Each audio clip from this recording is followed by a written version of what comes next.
New Rock 99X. Please say hello to Jamie-Lynn Sigler. Hey, how Oh are my you? God, I sound like such a little girl. You are a little girl. Is that funny to hear yourself? Yeah, that was the first one. You have grown a lot on TV. I mean, when you start out, you look like a really little girl. Yeah, I was 16 and now I'm 20. Speaking of which, let's talk a little bit about was it Maxim or Stuff that you Maxim. did? The Maxim spread that you did. Yeah. Because, you're right, like people know you obviously as Meadow and as Tony's, teenage daughter just went to college. I think they still think of you as a teen, and I saw that because you're how old? 20. You're 20. You're a woman, And so when I saw that, I was like, oh, she's 15. I don't want to see her. But then, she's really not.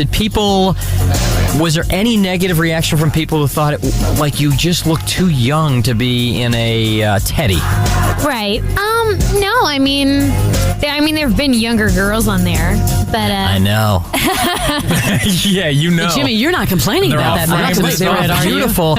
Were you happy with how they came out? yeah, absolutely. I mean, I want to stress that. I mean, you're not going to see me like that all over the place. I mean, did you it's regret kinda doing like- it? No, I don't regret it at all. But it's not something. You didn't think it was too much? Maybe at the time you thought, it'll be fine. But then when you see it, you're like, oh, man, maybe that was a little too much. I was just more worried about the interview because you know that they can twist and Yeah. once they leave like 3 sentences you said and it's just like totally different meaning of like what you were trying to.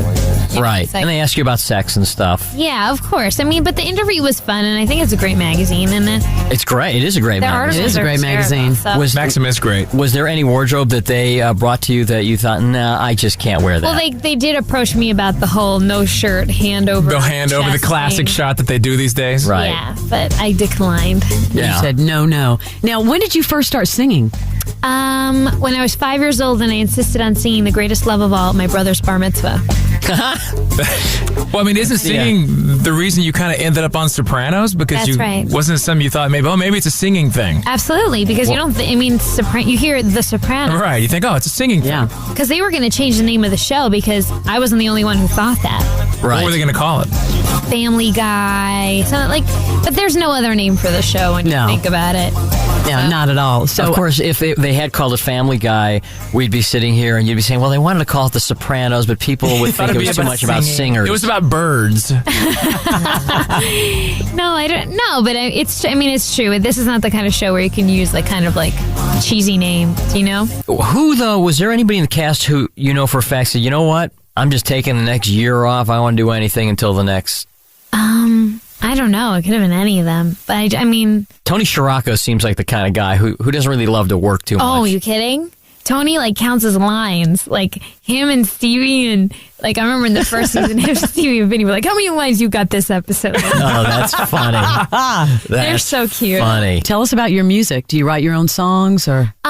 When I started this album, when I was working with producers and stuff, they asked me if I wrote, and I said no, just because I'd never tried before.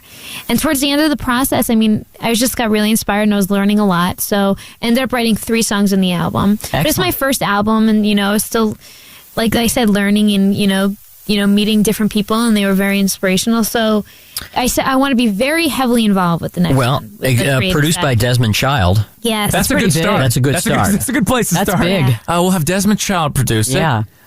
Yeah, that guy is the man, absolutely, in he's the awesome. production department. Did you know before you met him his history and just how many great artists he's worked with and produced? I only knew of Ricky Martin, to be honest. Mm-hmm. And I recorded the first single at his home in Miami. And I bet it was a big home. he has many homes. He owns a lot. You probably saw all the gold records on the walls. Yeah, he owns this one home on the street where it's his office. And he took me through a whole tour, and it's just like his history. Like it's like It's a amazing. museum. Like you're walking through the halls, and it's like the story of his life. It's awesome. And he has like these pictures of when he was like a rock star with long hair. So do you think that you'd like to have a career somewhat like Jennifer Lopez, who can do movies and have a singing career? Absolutely. I mean, I think a majority of the people in this business come from, whether it's musical theater background or anything, but it's just, I love to do everything. And, I may be selfish, but I have to understand that there's going to be some people who, if they don't know my background, or regardless, may think I'm trying to jump on this, teen pop bandwagon or whatnot. And also there's people who don't want to see Meadow as a pop singer and can't differentiate that I'm actually Jamie. And or people that hack down actors who try to do other, you know what I mean? It's like people have to do one thing and that's it. No one wants to see anyone successful in everything. And it's true. I mean, even with our show, people want to find something bad to say about it. So we're being sued by Italian American Association because they say we portray Italian Americans bad. Everyone comes at it. Right. Well, you know what? And Junior, Dominic. Yeah, Dominic. We had his CD. We had a CD, but I was looking for it. But he's also got a CD out. He was touring it, promoting it and stuff. I want to go back to the show for a second. Is there a particular scene that you can recall that still stands out as your favorite Meadow scene? When I asked Tony if he was in the Mafia. Oh, that's really a keynote scene in the whole series. It really kind of sums up Meadow. It's just like she knows what's going on. She does. And if he's not going to tell her, she's like, fine. Are you in the Mafia? Am I in the what? Whatever you want to call it. Organized crime. That's total crap. Who told you that? Dad, I've lived in the house all my life.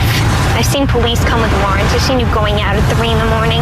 So you never seen Doc Cusimano go out at 3 in the morning on a call? Did the Cusimano kids ever find $50,000 in Krugerrands and a .45 automatic while they were hunting for Easter eggs? Is there a scene of the show in general that you can recall that is like your favorite Sopranos scene? Yes. When Tony Sirico's hair was messed up in the woods. That was, I think that was funny. It's summed up that it's our entire cast's favorite scene. Is it really? Because his hair is sacred. Tony's hair is his temple. Like, he comes camera ready and no one to the set? Yeah. The hair people have never touched his hair.